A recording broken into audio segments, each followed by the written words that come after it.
The GAN12 was released in September of 2021, and the 𝗦𝗬𝗲𝗯𝗵 was released in April of 2023. Now that sets these two cubes apart by 3 calendar years, and it's going to be interesting to see how the old technology faces each other and if it's improved greatly or not. I will be comparing this old and relatively new cube by a couple of categories, which will be general specifications, the different versions, magnets, tensioning system, and piece design. The GAN12 is 56 millimeters and the 𝗦𝗨𝗯 is 55 millimeters, so it's a millimeter short, and you can kind of see that here. Also, the 12 is 66 grams, which is quite light, and the 𝗦𝗨𝗯 is 78 grams, which is quite heavy, and you can feel most of that weight is in the core. The pieces on the outside is light. With the GAN12, there's 2 models. There's the maglev version, which is right here, and there's also the LEAP version, which uses springs instead of maglev. On the other hand, the 𝗦𝗨𝗯 V9 has 4 different models, starting with the standard version, then it goes to the maglev, ball core with maglev, and then the 20 magnet with ball core. Now let's talk magnets. The older GAN12 has adjustable magnets in the corners, as well as replaceable tips for these magnets here. However, they don't have foot magnets in the edge pieces. With the extra included magnets, there's 6 different configurations you can have for magnetic strength. Finally, in total, there's 64 magnets in the GAN12. With the 𝗦𝗨𝗯, there are no corner magnets that are adjustable. They are there, but they're just not adjustable. They're in the pieces. And that's a big step down from the GAN12, which is also 3 calendar years older. The first notable change is the addition of magnets in the edge piece feet. This allows for repulsion against the ball core inside here to auto-align easier. And then you obviously have your corner magnets here, which will attract to snap it into place. Both the 12 and the 𝗦𝗨𝗯 have magnetic cores, but the 𝗦𝗨𝗯 has a ball core, so all the magnets are hidden inside the ball core, and it allows for it to turn smoother like that, and you can see the pieces just moving around it like that.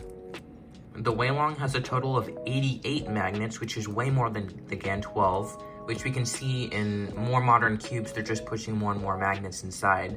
But 8 of those magnets are from inside the ball core.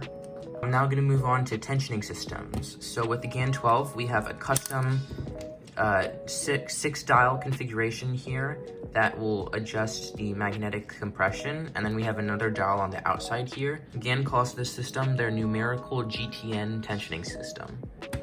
Now with the 𝗦𝗨𝗯, unfortunately, there is a screw. You'd think after all these years, 𝗦𝗬 would actually fix their screw tensioning system and make it better. Well, they actually did in the V10, which you can also check out at 𝗬𝗂𝗀𝗡𝗏, link below. But in the highly anticipated release of the V9, it was just still their standard 𝗦𝗬 adjustment system. You've got 9 adjustments here for compression, or for tensioning, and then you've got compression with the spring in the middle. That's gonna adjust your maglev. With that, I'm just gonna go over a couple of extra features about each cube.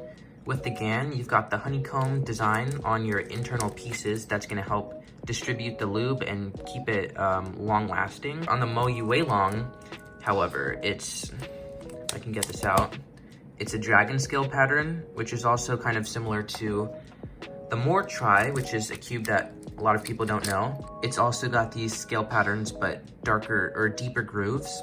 The 12 is lighter, so it's nice to see an old cube has like good technology, but can also keep the weight down.